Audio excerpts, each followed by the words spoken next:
Welcome friends to another r/NuclearRevenge video. Today we've got a great story of revenge against a cheating boss. But first, make sure to hit those like and subscribe buttons down below so you never miss any of my daily videos. That said, our story of the day is my cheating boss got a taste of his own medicine. Being a young ambitious woman in the 70s was never going to be easy, especially in the north of England. But I never expected that my first job would turn into such a palaver. Still, I've never been a shrinking violet. I'd grown up in a working class part of Newcastle during the 50s and 60s. Tough families living on a threepence, hanging their hand-washed laundry in the streets where the kids played unsupervised. All the ma'ams had names like Agnes, Vera, and Maureen, walked around with a cigarette in their mouths and chatted with their neighbors about what the young lass at number 28 had been doing with the lad across the street. It was that sort of life. I suppose you had to do something for entertainment when you couldn't afford a TV. They were good people, helping each other out where they could, despite having little themselves. However, I didn't want my life to be like that. I didn't want to marry a dock worker or a milkman, get married, get pregnant, and spend my life washing dirty undies in a tin bath. No, I wanted my own career, and to have all the nice things that the posh people had. So when I left school, I grabbed the paper and started scouring the job ads. Having aspirations, I decided that I didn't want to do factory or cleaning work. So I looked at one of the few other options available for a young woman starting out: secretary work. I responded to a few ads before I finally got taken on by a firm not more than 15 minutes walk away from home. When they rang back to tell me that I'd got the job, I was chuffed. I felt like a proper grown-up. I remember how nervous I was on my first day. By now it was the 70s, so I could slip into a pair of high heels and a miniskirt without half the disapproval I would have gotten had I been a young woman 20 years prior. In my mind, I expected I'd be walking into one of the newish, tall, concrete monoliths that were in the area. A big, booming business, I thought. As I walked down the road though, address in hand, I got to the end and couldn't find Wilson Bros Merchants. I nosed past the bit of old fence beside me and peered into grubby tract of land inside, piles of rusting metal, and then in the middle, a gray porta-cabin. My heart sank. There, plastered onto its front, Wilson Bros Scrap Merchants. My dreams of a posh office had just climbed out of the window and bolted for Brazil. I'd been wet behind the ears to think I'd been jumping into a cushy job straight out of school. Ma'am always said I had an active imagination. I knew I couldn't go back though. So I slowly made my way into no man's land, traversing the uneven ground with a lot of trepidation. I definitely misjudged my choice of footwear that day, and not just because I ran the risk of breaking an ankle. When I got inside, there was a desk with a typewriter and phone, and behind that, the door to what I presumed was the boss's office. I knocked, got called in by a booming voice, and met the man in question.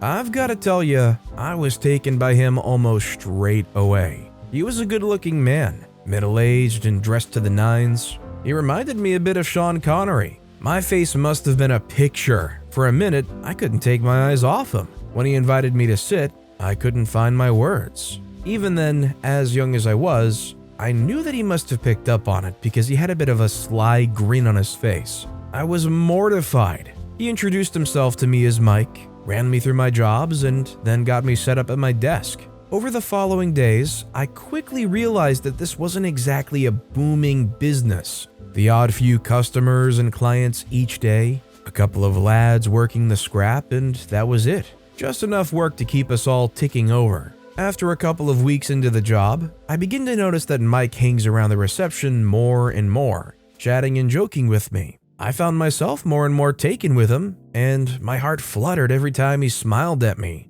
He had this cheeky twinkle in his eye. One day, he came in and sat on the edge of the desk. He smelt of Old Spice, which, to a young lass in the 70s, made him as sophisticated as they came. He asked me if I'd like to go see The Great Gatsby with him at the ABC. A romantic film starring Robert Redford? You bet I said yes. That evening, I went home and got doled up, making an extra special effort for Mike. I was already smitten. I wasn't going to tell Ma'am about it either.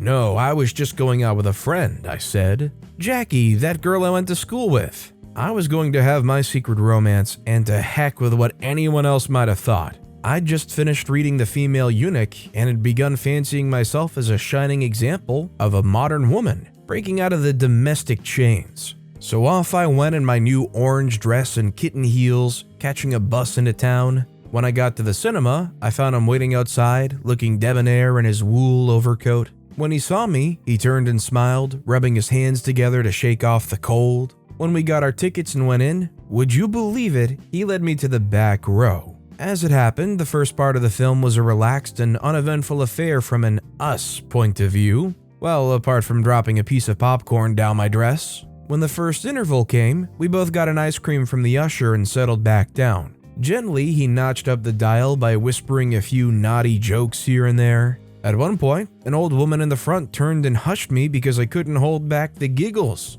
After the film was over, we walked out and stood looking at one another for a moment. Then he took my hand and kissed it, telling me that he'd hoped I'd enjoyed the evening as much as him. I attempted to keep it together, but I fear I probably came away looking like a gibbering mess. I beat myself up for acting so girlishly on the bus ride home, thinking I'd made a fool of myself. I put on a brave face as I went into work the next morning, having no clue as to what to expect. As it happened, Mike came into the reception shortly after I'd settled down and sat on the chair opposite, leaning onto the desk. Smiling, he asked how I was. Well, my bottle went, didn't it? I was back to the awkward stuttering and blank mind. He outstretched his large hands and placed them over mine. I thought my heart might go bang, and said gently, "How away, lass, there's no need to be shy. Take a breath and start again." Well, I did, and somehow I found myself again. I apologized for how I'd been, but he quickly assured me that I'd done nothing wrong. In fact, he told me that he'd been delighted by how mature I was for my age. A fine young lass, he called me. It was around a week or so after our first date that he invited me to dinner at a new Italian restaurant in the city center. Did I say yes? You bet. I was a 70s working class girl who'd just lived through the 3-day week. I wasn't about to say no to a bit of luxury. I asked him to pick me up a few streets away from my house to avoid my mom seeing. After he parked up, we got out and started walking down towards the restaurant when a mustachioed fella in a Mac called out to Mike. The man's name was Jeff, and he was a turf accountant, as well as a friend of Mike's. I was introduced as his secretary, and when he learned that we were having dinner together, Jeff looked between us with a slightly wary gaze. At the time, I wrote it off as misgivings about the age gap. Perhaps I should have known better. The meal itself was wonderful. Lots of laughs, subtle flirtation, and the food? 1,000,000 times better than beans on toast. I got to learn more about him too. Like half of the male population at the time, he liked football, beer, and skimpy negligees. On women, that is. He was originally from South Shields, had a sister who scandalized the family by having a baby at 15, and visited his father's grave every other Sunday. I asked him why he wasn't married. He coolly answered that he'd not been in luck in love. There'd been potential candidates, but they ultimately let him down in the end. Still, he said, he remained optimistic that he'd find the one. Before winking at me, a little smile crept onto my face, regardless of whether I wanted to do it. When we'd finished, he dropped me where I started, but not before we shared our first kiss. It was my first kiss. Being the sophisticated young lass I was, though, I kept a stiff upper lip and got out of the car, sending him off into the night with no more than a simple goodbye. And so began our romantic liaison. I hooked up with him for my first time in a rundown bed and bath by the sea. Mike took the concept of a dirty weekend altogether too literal by picking that grubby hovel as our base. It came suitably paired with a mad old woman who spat when she spoke and talked to herself when doing her rounds. Mike assured me that it would be a great little place, that it must have changed her hands, and that he was sorry for this. I tried very, very hard to make it seem like I was okay with the setup. I think he persuaded himself that I was. Heck, I think I convinced myself that I was okay with it. I consoled myself with the fact that our room had a nice view of the sea. Not that we saw much of it, or any of the little town. It got to a point where I was lost in the moment, in conniptions, and then scratching noises on the door. I jumped out of my skin until I heard meowing, and then I knew it was the mad old woman's cat. My mood for the moment was starting to wane. Then I heard footsteps and mumbling,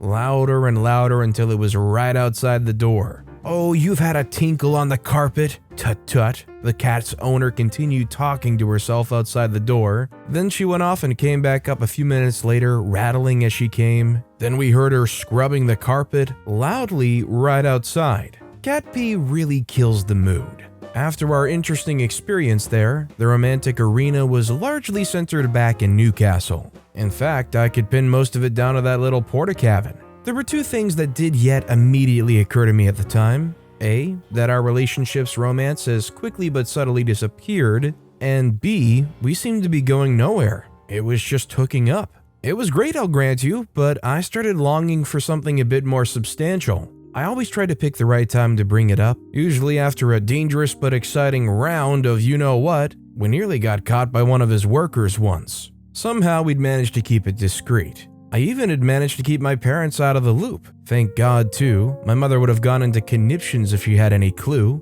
My father, maybe not so much. He was more interested in his pigeons, the horses, and brown ale. It's fair to say he wasn't a very hands-on father. Every time I'd confronted Mike, he palmed me off with platitudes. I got a bit fed up in the end and told him straight, "I want more romance from you." He promised me a proper holiday. "No half measures this time," he said. We would fly to Spain. A foreign holiday on a plane? This was a dream for me. I squealed slightly and threw my arms around him, lost to the excitement. He laughed, telling me he had to go but that he'd be back soon. As it happened, he never did come back that day. By early evening, I began to worry. One of his workers, Terry, a sweet and chubby lad, told me not to worry and to get off. He said that this wasn't the first time he'd done it, and that he always turned up the next day. He promised that he'd just lock up and offered me a lift home. I gracefully accepted, feeling somewhat placated, but still just a touch anxious. True to his word though, Mike turned up the following morning. I asked him where he'd got to and he apologized, said a friend had called him over. The friend was going through a bad divorce, was depressed, couldn't leave him. Like a little fool, I swallowed it hook, line, and sinker. It wasn't until I went to a record shop to buy the latest David Essex record that I got smacked by the truth. Whilst I was there, I ran into Jeff. He asked how I was, and I told him on top of the world. He says, "And Mike?" I say, "Oh, he's fine too. We're both fine." I smiled, feeling giddy that I could refer to us as a couple, even if it was only to his friend. He gave me a knowing look. He says, "Ah, so you two really are..." I looked at him slightly perplexed. "Mike hasn't told you? Surely, you're his mate, right?" Looking back, I cringe at that moment. How could I have been so eminently naive? Jeff's demeanor changed, becoming a bit flustered. "Thelma's a good lass," he whispered. "She doesn't deserve this. Did you know they're getting married? That she wants a bairn with him?" Understandably, I was stumped. "Thelma? You're not telling me that Mike is with someone else?" He says, "Don't soft soap me, lass. I weren't born yesterday. And to make it clear, you're the someone else." With that, he stormed off. I just stood there not knowing what to think or feel. I put down the record in my hand and walked out. There was a little green space nearby with a bench, so I ambled over to it and took a seat. I'm the someone else? No, that can't be right. Me and Mike are a couple. We've been away together, had dinner together, spent time with each other. We're going on a big holiday. He's told me that No, that's it. He's not once said he loves me. We've never talked about the future. That's when it hit home. I was just his bit of skirt. God, I felt so sick. He'd been stringing me along, using me for his own pleasure. The deceit and disrespect wound me up to no end. I wanted to wear his balls as earrings. My first instinct was to barge into his office first thing tomorrow and give him a piece of my mind. By the time I got home though, the initial fury was coming down to a simmer. I decided that was too simple, so I thought about more creative ways to get back at him. Trash his office, set fire to it, put an ad in the Lonely Hearts. One cheating rat looking for quickies on an office desk must bring extra small protection. Mike Wilson of Wilson Bros. It was tempting, but I wondered if it would even get published. Probably not. My choice of plan took a few days to hit. I was chatting with Ma'am about films when she brought up Love Story. That poor lass, she said. And the lad too. They'd only been married 5 minutes. Had me in tears by the end. Dear oh dear. My mind snapped back to the moment in the record shop. He was getting married, Jeff said. Over my dead body, I thought. My first problem was knowing when and where. It was bad enough that I had no time frame, but there were dozens of churches in Newcastle. How was I supposed to pick out the right one? I'd have to poke around. My first port of call was the ever-reliable Terry. I caught him on lunch break, trying hard to make it seem like a chance encounter, and tiptoed around the subject. Yes, he was aware that Thelma and Mike were getting married. No, he didn't know when, he just knew it was soon, within the next few weeks. It wasn't much, but it was a start. What next? It's not like I could follow him. When I got back inside the porta-cabin, I glanced at the door to his office, and then almost straight away, I had an idea. I sat down at my desk and waited, pretending to work, until he passed me and went out for a loo break. I dashed into his office and over to his desk, looking for anything that could tell me what I needed to know. Lots of papers scattered across his desk, all work-related.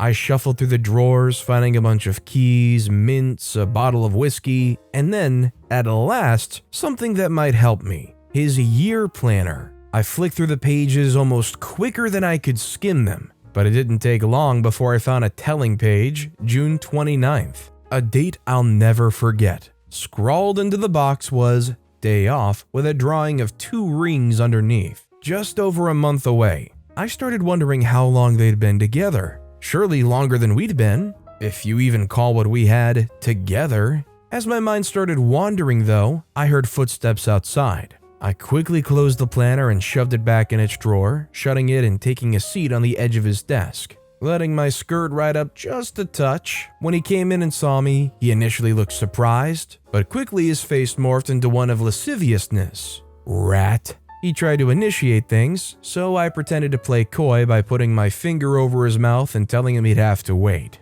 He grinned. In that moment, I realized that I had my work cut out for me, because I'd have to keep him at arm's length for 5 weeks. I managed it painfully with moderate success. I had to appease him a little once in a while every so often just to keep him from suspecting anything, but I avoided anything too far. In the meantime, I gave his office one more search. I eventually ended up going back to the planner, where at the back, I found a section for phone numbers. There was no church name listed, but I did find the number for another Wilson, an Edith Wilson. When I got a quiet moment, I gave the number a ring. An old-sounding woman answered. I introduced myself as a secretary, and she eagerly cut in, exclaiming that she was Mike's mother. She was evidently proud of him. He'd done so well, built himself up from nothing. I felt sick again. I bared it though, tactfully broaching the subject of his little boy's wedding. Thelma was a fine young woman, a classy lady.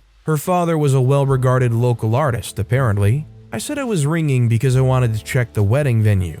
I'd been put in charge of making sure the business kept ticking over in his absence. I didn't want to bother a busy man like Mr. Wilson with trivialities. Mrs. Wilson was very understanding. Of course you don't want to bother him. Of course you'll need to know where he'll be. You'll want to ring him if anything urgent comes up. I thanked her aloud for helping me, and silently for putting the final nails in her son's coffin. The end of June 1974 was sweltering. You couldn't sit for a minute without sticking to your clothes. I was never one for the summer. Gray skies and rain for me. On the remorseful day, my first task was to decide how to present myself. Part of me wanted to rock up in full makeup, heels, and the naughtiest dress I could find, just to show him what he'd be missing. But then I changed my mind. This day was going to be bad enough for Thelma without me competing with her. Besides, the rat didn't deserve my best efforts. I decided to wear the formless gray dress that I wore when going to my nan's, the prudish Catholic one I mentioned, with a pair of flats and no makeup.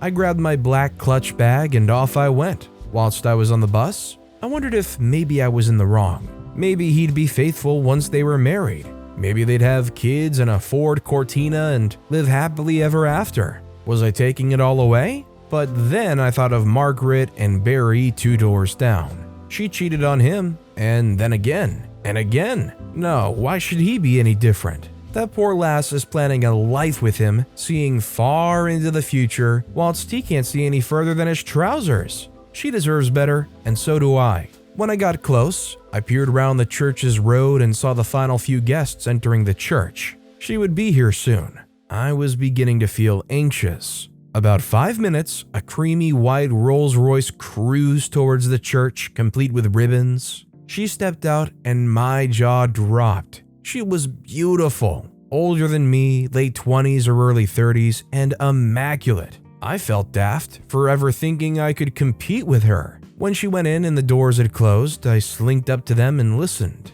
I knew that there was a moment when guests could raise objections, so I waited. Although it felt like forever, I heard the vicar say it. "Speak now or forever hold your peace." I pushed the church door open without a second to spare through the entrance and into the church itself. Hundreds of eyes turned to face me, but I met only one pair, and his quickly filled with dread at the sight of me. I said, "I have an objection, vicar. The bride's groom's been having a relationship with me." The church was deathly silent. The vicar didn't know where to put his face. The guests were gobsmacked, and as for Thelma, all she could do was look between him and me. "It's not true," he tried to communicate softly. The echo in the church wasn't about to let his lie creep away quite so easily, though. Not that it mattered. It was clear he was lying. I knew it. She knew it. We all knew it. He'd been caught with his pants down, so to speak, and there was no way out. I saw her face contort into anger and expected her to slap him,